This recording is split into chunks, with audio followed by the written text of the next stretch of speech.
Welcome to the WP SEO Show, brought to you by SEO Hive, your proactive white label SEO partner. The WP SEO Show is all about talking WordPress and SEO, from optimizations, structures, setups, and plugins. We explore how to make your WordPress website perform better in the search engines. Here are your hosts, Pete Everett and Jeff Patch. Hello and welcome to the WP SEO Show. I am your co-host Jeff, joined here by my co-host Pete, who made me do the intro today. Hey Pete, how's it going? Hey, I'm all good, Jeff. How are you? Did I have it long enough before I kicked it back to you? You can tell I'm not comfortable doing this. Yeah, we should maybe say for the for our avid listeners that we did start doing these kind of alternately, and then I've twigged that every time we get to the start of a show and I say, "Hey, do you want to do the show? Do you want to do the intro, or should I do it?" Jeff just always says, "No, you do it. It's fine." So I'm reestablishing the alternating order here. So I informed him that he was doing the intro today, and you've done it. Look, we haven't had to re-record it. Yeah, there's just 45 seconds of us talking about, but that's fine, you know. No, hey, Pete, sometimes you have to treat your business partner and your friends kind of like your children, and that's what Pete's doing to me right now. He's making me do the uncomfortable thing.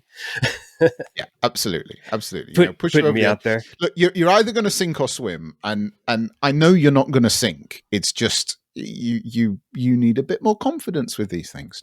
I do. Thank you. I appreciate that. Okay, this is totally off topic, but I have to chime in right now because I'm so, I guess proud is the right word here. My oldest is 17 and she just got her first job yesterday. And you're setting me up on the same path. I'm like, this is exactly what I was taking yesterday when I was just so proud of she went out and got it. And this is her first one and she's been trying for a little bit. Putting various levels of effort into it at times, because it's scary. But she got this one all on her own, and she is now going to be selling pumpkins at the pumpkin patch for Halloween season. Oh, check that out. That's amazing. That's amazing. This is a great first job, right? This also means that in September, that means you get your first board and lodging payment, doesn't it? We said after she's 18 and graduates high school, there is definitely going to be some reframing of the responsibilities in this house. I joked for years that she wouldn't be kicked out, but she would be getting pushed out. But I've looked at how much it costs to rent a place these days, and I'm not sure kids are leaving anytime soon anymore. My dad listens to this show. He doesn't understand a lot about what it's about. So, hey, Dad, when you get to this one. But when I was at uni, my room was my room up until the Christmas holidays in my third year. And then I stayed in my room for one last time. And when I went home for the Easter holidays, that room was then known as Mum's office. And the bed had gone, the desk was in, and I was in the guest room. And that was very much you're not coming back. They waited no time, huh? Yeah, absolutely. So ever since then, I've been a guest in my parents' house.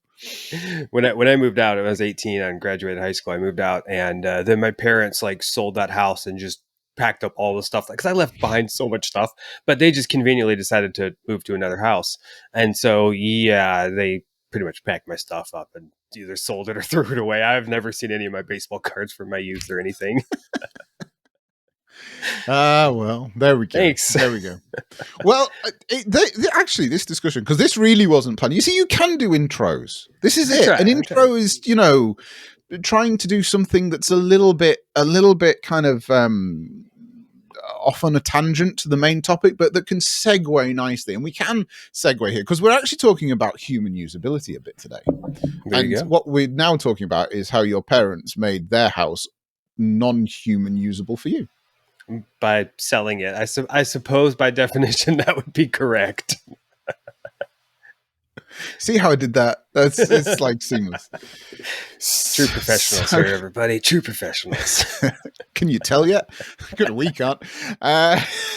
So today we're going to talk a bit around the topic of conversion rate optimization, or CRO.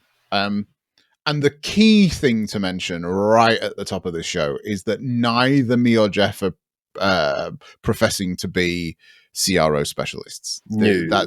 That's not us at all. However, we've been in this game a little while, and we've seen a lot of websites, and we've fixed a lot of stuff that has proven to sort of lead to reasonable results. And we thought it'd be a good topic to sort of share about on the show, because it's not something that we've kind of covered particularly. And CRO and SEO really are kind of linked together. You can get all the traffic that you want, but if somebody can't convert when they get to the page, then it's all kind of in vain anyway. Yeah. So here we are. Here we are. Yeah, a lot of these things are kind of funny. You'll probably, if this was a list, right? If we publish this list in a blog post or something, you'd go down these and go, yeah, obviously. But do you know how many times these things get forgotten about, or just, through the nature of, I don't know, plugin updates or some, things happening over a couple months or years or whatever, that, something breaks and they're small enough that they go unnoticed, but they don't go unnoticed by the people visiting your website. This could, actually, this is a really good example, perfect example. And this is a site that we inherited, SEO Hive. I forget the name. I'm not even going to try to name it, but it was a big college, and they already had a good amount of traffic, like 20,000 visitors a month. And just part of our audit, one of the things that came up was, hey, there's a couple broken links, and they were in the footer. So of course the footer is on every single page and post on the site, and it was a big site, so there was literally thousands of them. I was going to say tens of thousands, but there wasn't that many. And just by fixing one link, which took 3 minutes or something, but who knows how long it was out there, their traffic increased that next month by 10,000 visitors. It was like a 25% increase in traffic or something, and it was already a substantial amount. And it was one of those things where just like, wow, like 5 minutes of, kind of using your brain and your eyes a little bit to look for an issue. Or honestly, that came up in an audit, so I don't even want to take credit that we were some sleuths, but we fixed it, and it makes an immense improvement on things. It can make an immense improvement on things.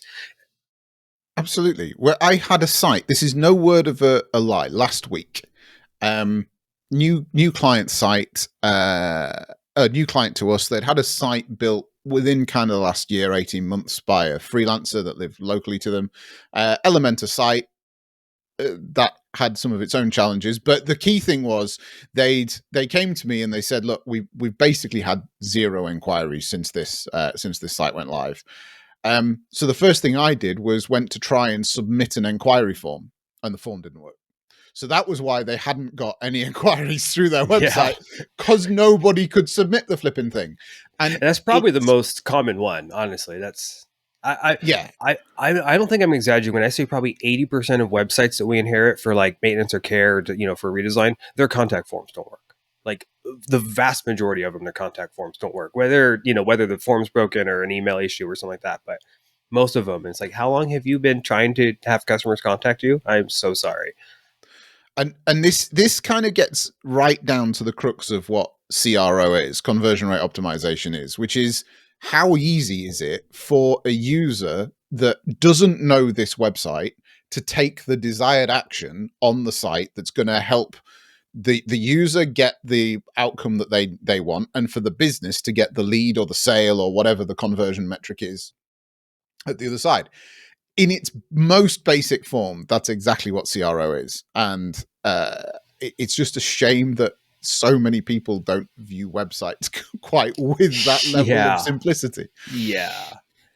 And admittedly, I'm sure we've both launched a site or two or dozens that may have had, one of these things or a couple of, like, it happens. And that's why we're talking about it, because all the people we know make these mistakes. I'm not trying to badmouth anybody, but it's so common. I don't know. Maybe I'm being mean by saying making these mistakes. They are omitting these checks. They are letting these kind of slip under the rug or things like that. We've all done it. We've all sent sites live and left that discouraged search engine box ticked. It's little things like that, but unfortunately, it's the attention to detail that can have the biggest impact. If you went and bought a car from the showroom and it had no wheels on it, you wouldn't say, oh yeah, that's fine, don't worry about it, I'll sort that later. It's kind of that level of thing. If it had no door handles, so you couldn't get in, whatever. It's the little bits, but they're often the most practical things that can make a difference to the client company. Yeah. You mentioned earlier that we're not, CRO specialists by any means, and that's that's a whole nother breed of people and what they do, and can go in and can really optimize, and they can tweak a conversion and be able to let's make these couple of changes and see what kind of results I have. That's fantastic, and it has a place, absolutely. I think really what we're talking about is the basics, right? The CRO, like just don't forget these couple things, otherwise you're really going to be embarrassed, or someone's going to be bad. Just before we get onto those couple of things, now that we've managed to pad and fill 10 minutes, I do just want to pick you up on breed of people. Breed? Is that really where we're going with this episode? You know what? I am not the most eloquent with my vocabulary sometimes, but I'm pretty confident that is a relatively normal metaphor in the United States, but I could definitely be using that wrong. I wish this was live and I'd be now putting up saying, right, so who wants me to push Jeff on which breed he is and which breed does he think I am? I mean, I wasn't going to get into that, fine details, but you don't ever say that. Oh, he's a different breed. Like you're talking about like athletes or something like that, like like a running back that can just plow through the line every time. Oh, he's a different breed of football player or something like that. You guys will never say that. Not the best. Okay, not the best. Is it a metaphor? I don't know. Like I said, I'm not eloquent with my speech. It's why I don't podcast full time. It's all right. So all of that confidence I gave you through that intro, just smashed out. Pull it right back out. Just take it right back out from under. Thanks a lot. Absolutely, no problem. You see the abuse I have to take, everybody. Pete, be a buddy, not a bully. Ooh. My daughter said that to me when she was totally bullying me. Oh dear. Right. So where do you want to begin? Where would you start when you're checking a site for CRO? Well, I guess, we could probably kind of start the beginning in who or what kind of websites this would be for, and obviously all of them. But looking at it, you have to kind of look at the workflow, right? Or how these things happen. And if you're onboarding a brand new client that you didn't build their site, you definitely want to be looking through these things, because that's where I see it the most often. And I don't know, we're not speaking to what you're doing for everybody. If you just sign up a client for hosting, maybe that's not in your agreement. If you're doing a care plan, I would argue that this is kind of in your role now. I'm not saying you have to go do a bunch of hours of development, but you're kind of responsible for at least bringing these things up, and whether it's in your scope of doing it or not. But at the same time, old clients, your existing clients, the ones you've had on a care plan for months or years or whatever, go check these things every now and then. Check their form. I like to actually change it back to our email address for a few minutes, do a test, and just verify it comes through. But it doesn't hurt to leave it and let it go to them, verify. Because I guess if I know that the server's sending the email to us properly, it should be getting to them safely, although that's not always the case. But do that. And just in a note, just say, hey, this is just your web team checking your form. You know what I mean? And they might reply and go, hey, thanks, but if you can verify they're being sent, things like that. Nobody's going to complain if they get an extra email from you showing them that you're actually testing something on their website to make sure it's good for them. They will complain about the one spam that gets through, even though you have reCAPTCHA and everything on there. But, yeah. That's a topic for a whole nother day. Yeah, that's a very different one. Yeah, let's just skip over that. But yeah, contact forms are a great one. And also look at the actual site. Is it, visual, like the visualization of it? Load it up in an incognito browser. Is your caching causing a problem? Check these things, because I can't tell you how many times you look at it when you're logged in and, oh, look, everything's loading correctly. And then you look in an incognito browser and actually all the lazy loaded images aren't displaying for people. And I can't tell you how often we see those things come over the desk and nobody noticed them for various reasons.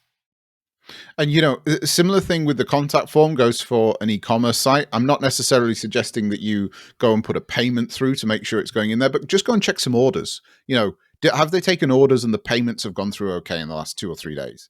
That would, all of the orders have notes to do with the success of the of the payment. So you can still get that information and just do a bit of just give it a bit of TLC from time to time. I think that's the key with that one.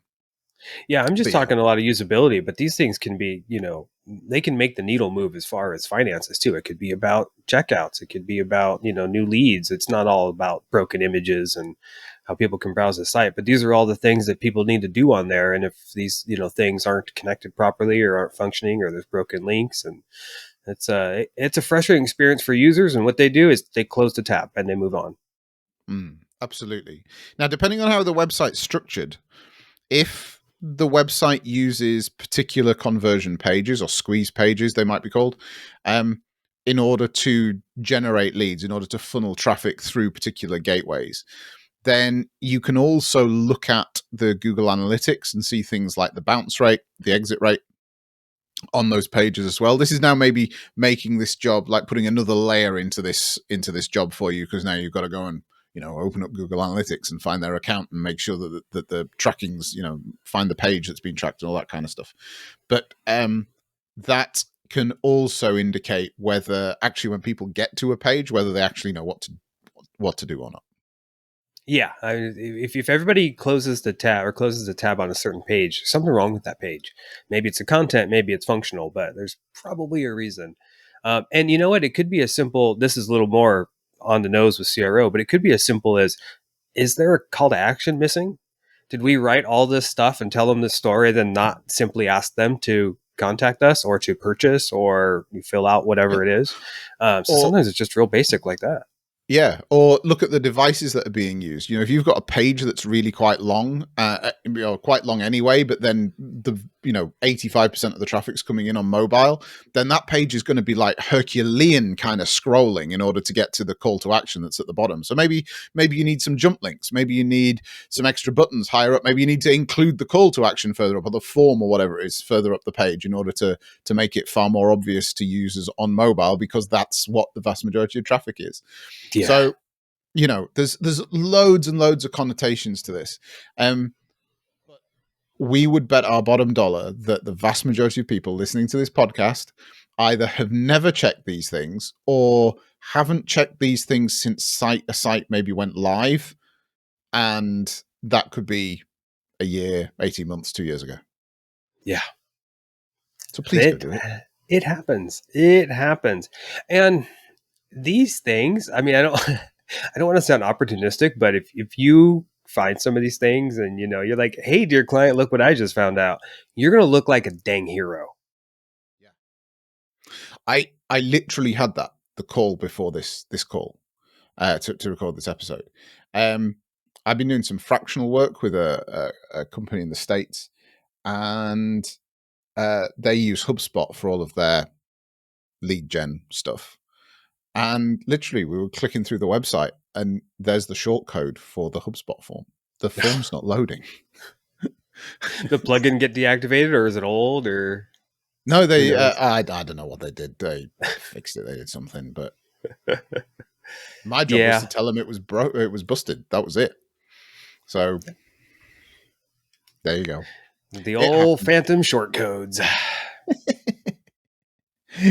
I don't know. So make sure you're checking these things. Make sure you're doing it semi-regularly, and also make sure you're checking that back to the client so that they know. You run a lot more care plans than I do. I know that we don't necessarily have a specific check on this, like on a schedule every time, but we do a visual check every time we run some updates. And I often try and get the team to, just every time we're running an update, or they know the schedule of the clients that we have. So every time we're running these updates, maybe once or twice a month, just check a handful of sites, and then next month check a different handful of sites. And we kind of work around them over the course of 6 or 8 months. But you run a lot more of these things. So how would you schedule this into like a process for your maintenance clients? Well, I kind of hate to say it, but a lot of it depends on kind of what your scope of agreement is with that client. And to be truthful, most of ours are kind of like on the basic hosting and just WordPress maintenance side. So, coming up and saying, hey, we, fully manually audited your site and, found these every month simply isn't in the cards for most of them. But the ones that are on like an actual care plan, And, we've kind of not really toying with the marketing terms of it, but, we're kind of looking at our care plans as a growth plan, a marketing plan, we help you with whatever you need within the agreed amount of time plan. And so for those, we are doing a lot more when it comes to kind of covering their butt a little bit, you know what I mean? As far as just like, are they doing things that are helpful? And we don't have a specific plan, but one thing we definitely do beyond just the visual regression testing, which you mentioned, which is great for just making sure, WordPress didn't go down because of that update and things.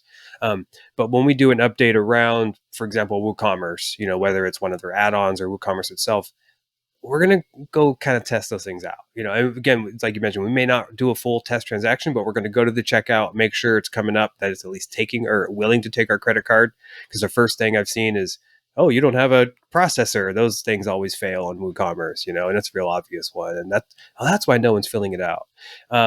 Or if the contact form plugin, we'll go check the contact form, and then that's not a foolproof method by any means, but it at least kind of covers your butt when you're how many times can I use butt in one sentence? But it kind of covers yourself when you're, making things that are directly related to obviously those updates. So that's kind of how we approach it. But, and then we go into like our managed clients here at SEO Hive that, we're doing a lot more when it comes to, hey, can we do some strategic thinking for you? What can we do to increase your sales? Because that's obviously, if you're caring for a website, you want to increase your sales, but that's clearly not your website host or your WordPress maintenance guy's responsibility. So yeah, I guess me and the various people, we're a little all over the place, but it's I think we've been able to come in a bunch of different ways or different directions. And gosh, I hate to say it, but I feel like I can predict almost every issue you're ever going to get on a site half the time when I load. I go, oh, hold on, let's go over here. I bet this is broken. Maybe I'm just becoming too skeptical, but it's pattern recognition. I also sort of occasionally tie it into some like odd jobs that come through. So, we had a job come through last week from a client of ours that we haven't worked with in, I don't know, 6 months or so. They're not on a maintenance plan or anything like that with us. They take care of themselves, but they needed something. And when we bill our time, we always bill the minimum bill that you can have is 15 minutes with us, because at the end of the day, let's face it, if a client makes a request, their email comes in, we have to read the email, we have to go and log into the site, we might have to download the latest version of changes from the repo, we then have to go and make the change, we then have to upload it, we then have to go and test it, we then have to email the client to tell them that we've done it, we then might have to generate an invoice in order to for the work. So all of a sudden there's quite a lot to get done in 15 minutes. A 2-minute task turns into 30 minutes very quickly. Yeah, absolutely, without even thinking about it. And that's not being stupid or anything. It's just all this stuff takes time. But if we're in a client's site anyway, one that we haven't touched for a while, and they have sent a small change through, be it 15 minutes, half an hour kind of worth of time, if we've only taken 7 minutes and we're already pushing the thing live, well, then go and test the contact form. Go and just check an extra few pages on mobile. While you're doing the browser testing for the thing you've done, just go and check that the nav works and maybe the search bar works and all of that kind of stuff, because it's just good stuff to do. And you're there anyway. They're paying for this time. It's not like you're giving it to them for free. And you know what? If that opens up a meaningful conversation where you can go back to them and say, "Hey, just while I was there, we've done your job, but just while we were there, we tested the search bar and that wasn't working, or we tested your contact form, or you might have received that test from us. We were just checking that it was all hunky dory for you." It's keeping that position of you as that kind of authority, as that reliable, trusted partner for all of this web stuff. It's cementing back to the client that they don't need to look anywhere else for any other web support, because you have their best interests at heart, even if you're just tagging it onto, as I say, some random thing that's come through the door that week. Yeah, I mean, if it's especially if it's adjacent to what you're doing, just look a little bit deeper. You made a good point about, when we're in this role, we are their trusted expert, their go-to, whatever it is. And I mean, for better or worse sometimes.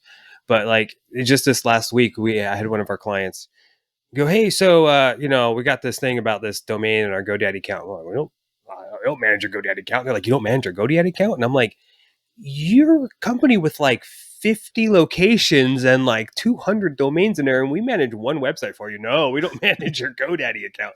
But at the same time, it was like, oh, that's really nice that you guys, like, you think of us that like that. You got that much trust in us that for like $100 a month, you think that we're managing your entire IT team, basically. Like, it happens. I literally, very similar thing happened today. I had a client who had a question about the sending address of their invites from their Outlook calendar, and they wanted to know how they changed it. I'm like, I have nothing to do with your 365 setup. We build your website. That was it.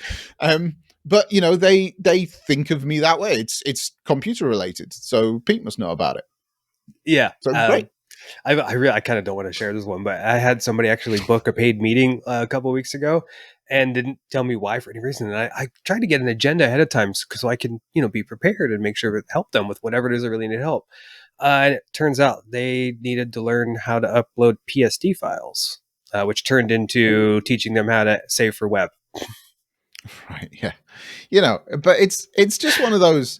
It's just one of those things. That said, I think the key thing with all of this, and this goes for CRO and this discussion we've been having, as it goes for a lot of stuff in business, which is actually a little bit of proactivity takes you a long way. Yeah. So the lady that emailed me about her 365 calendar address, in the back of my head, I knew that, and I'd been in touch with an IT company about her DNS settings at some point in the past.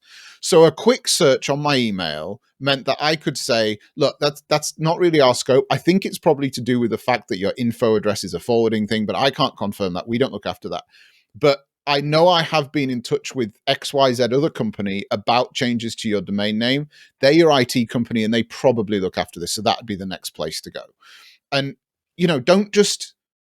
When I grew up, my dad, the one that kicked me out of my house that we were talking about right at the start of this call, he very much drilled into me, don't give me problems, give me solutions. And that's kind of what you're trying to do here. A little bit of proactivity where you don't just say, no, that's nothing to do with me, but try here. At least you're then still giving value, you're being proactive. And likewise with the CRO stuff. If this isn't part of your everyday routine, then actually that's fine. Either find a way for it to be part of your everyday routine or just hook it into something else. Like we say, minor changes that come along. Just go and test a contact form. It'll take you seconds. But if they then go and get a test email from you and then a one line afterwards saying, hey, yeah, we did that thing that you paid us for. We also tested your contact forms while we were there. It's only positioning you as in a good light. That's all. Yeah. There's no bad to any of this. Yep. And, I almost want to say you can't fault somebody for maybe missing some of these things. And you can't. Like I said, we've all made these mistakes. But who will fault you is your client if somebody else catches these things and brings it to their attention. You know what I mean? I mean, that's just embarrassing right there. Hey, did you guys know this? And you've been sitting there going, we've been charging you how much every month and you haven't been getting any leads because of our mistakes? Sorry. I mean, that doesn't look good. So, I don't want to put that much pressure on everybody, but it's just that's what these things can lead into, and they can also be super minor or not even be in existence. So take a few minutes and anyway, this is a great way to show a lot of value. I mean, and it opens up the doors to more conversations too, which I know isn't even the purpose of this, and we're not going to get into it. But you bring these things up and, well, okay, actually maybe we can do this bit of work over here because that was a really good solution and it brings this idea to the table now or something. So it can lead into more work and, obviously just continuing to cement yourself as your client's best asset. And the more that you get into that in more websites, the more that you can say to your client, hey, look, I tested your contact form, it was working absolutely fine. But just so you're aware, we've been doing quite a lot of work over here and we've seen like contact forms that are set up like this actually convert better. Now, I know this isn't really the scope of this project, but if you would be interested in a conversation about that, more than happy to, or whatever it might be. It's about, you're right, it's about having that upfront value that can lead to so many other things because you've been proactive about it, because you have taken the initiative rather than anything else. And initiative in the game that we play, where we deal with a lot of agencies of varying sizes, from freelancers through to bigger agencies, you find that it's that initiative that sets a lot of people out from the rest of the crowd. And those that take initiative, they end up with better clients, more recurring revenue, running out of time, needing to expand, or being able to pick and choose their work that they want to do, and having that security of longevity in business. And those that don't take the initiative, that are kind of waiting for the world to happen to them, they're the ones that are scratching around trying to find projects, always trying to get things at the lowest value, don't have a lot of recurring revenue, and are generally just struggling a lot more. Yeah. And it just comes down to that little mindset shift of, and it's not going to change the world overnight. I'm not saying that. I'm not criticizing anybody here. I'm just saying we speak to a lot of people, and you can tell those that have that proactive kind of mantra to them versus those that just let life happen. I think in our world, there's a lot of freelancers, probably more so than larger agencies, but there's a lot of folks that are really happy to get the project, but then they're just happy to get it off their plate as well. They're just trying to get from start to finish and get that check and move on. And I'm not saying they don't care or anything like that, but that's what they're focused on.